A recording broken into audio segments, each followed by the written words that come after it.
Good morning dear student. Today your topic is common postural deformities. सबसे पहले deformities का मतलब आप समझ लीजिए कि जो भी प्रॉब्लम, जैसे कि डिफॉर्मिटीज़ मतलब बीमारियां भी कह सकते हैं, या फिर जो बाई बर्थ या आफ्टर बर्थ जो आपको प्रॉब्लम आती हैं, जैसे आपके नीज़ कभी बेंड हो जाते हैं, नॉक नीज़ हो जाते हैं, फ्लैट फुट हो जाते हैं, और बो लेग्स हो जाते हैं। ये सब चीज़ें हैं deformities. Clear? So, common postural deformities: knock knees, flat foot, bow legs, round shoulder. Clear? सबसे पहले है knock knees. In this postural deformity, the legs are bent inward and knees straight each other while walking or running. Knock नीज का मतलब होता है कि जो हमारे घुटने होते हैं वो घुटने एक दूसरे से टच करते हैं। क्लियर? टच करते हैं, बैंड रहते हैं, दोनों एक दूसरे से टच के पोजीशन पे रहते हैं। In knock knees problem the knee join together. Clear? While together is wide gap between the ankles. Knock knees cases lot of pressure over inward engage of feet. Clear? Cases of knock knees मतलब knock नीज किन cases में हो जाते हैं? Rickets, week legs, जब आपके leg week होते हैं। ओबिसिटी ड्यूरिंग मतलब जब आपको मोटापा बढ़ जाता है। चाइल्डहुड, ओवरवेट यानी चाइल्डहुड ओबिसिटी ड्यूरिंग चाइल्डहुड मतलब इस जब आप पैदा होते हैं तभी से आपकी ओबिसिटी मोटापा बढ़ने लगता है। और ओवरवेट जब भी आप ओवरवेट हो जाते हैं। क्लियर? करेक्टिव मेजर मतलब कब इन सब चीज़ों को ठीक कर सकते हैं? वृक्षासन करके, पद्मासन करके, अकर्ण धनुर आसन या पिलो एक्सरसाइज। सो पद्मासन से आप नॉक नीज को ठीक कर सकते हैं। वृक्षासन करके इन्हें पर्टिकुलर रेगुलरली अपने रूटीन पे लाना रहता है। क्लियर? सेकेंड, बो legs. This is the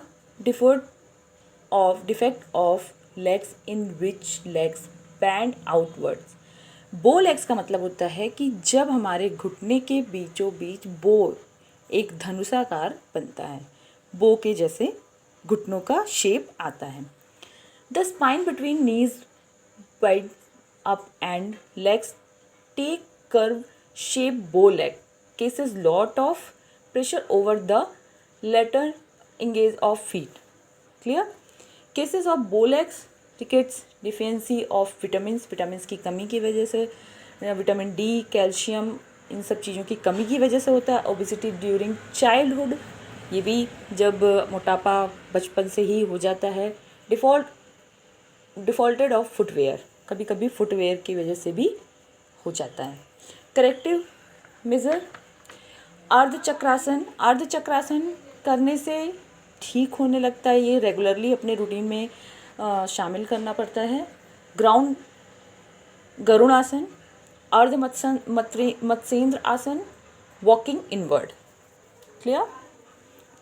flat foot का मतलब होता है जो हमारे तलवे होते हैं, पैर के तलवे होते हैं वो बिल्कुल ज़मीन से टच होते हैं, इन्हें कहते हैं फ्लैट फुट। जबकि जो नॉर्मल फुट होते हैं वो एक आर्च के शेप में होते हैं। Clear?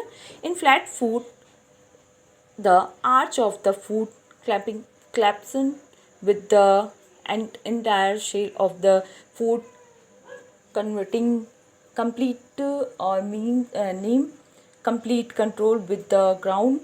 No arch in the foot and the foot is completely flat.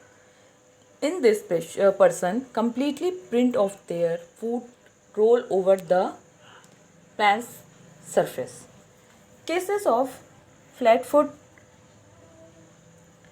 wearing flat slipper or shoes. Clear? Weak muscles of foot. Clear? कभी कभी जब हम हमेशा क्या बोलते हैं, बिल्कुल फ्लैट स्लीपर्स या शूज़ का यूज़ करते हैं तो हमारे जो फ्लैट फूट होते हैं, जो पैर के तलवे होते हैं वो फ्लैट हो जाते हैं।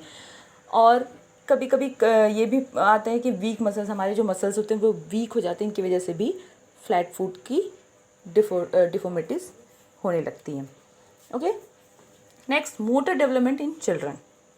मोटर डेवलपमेंट का मतलब मैंने आपको बताया है कि जो क्रियात्मक विकास होते हैं चिल्ड्रन के, जो क्रियात्मक विकास होते हैं बच्चों में, वो कहलाते हैं motor development. Motor development means the physical growth. Clear? Physical growth. Gross motor development, types of motor development, gross motor development and fine motor development. Okay, so this is clear.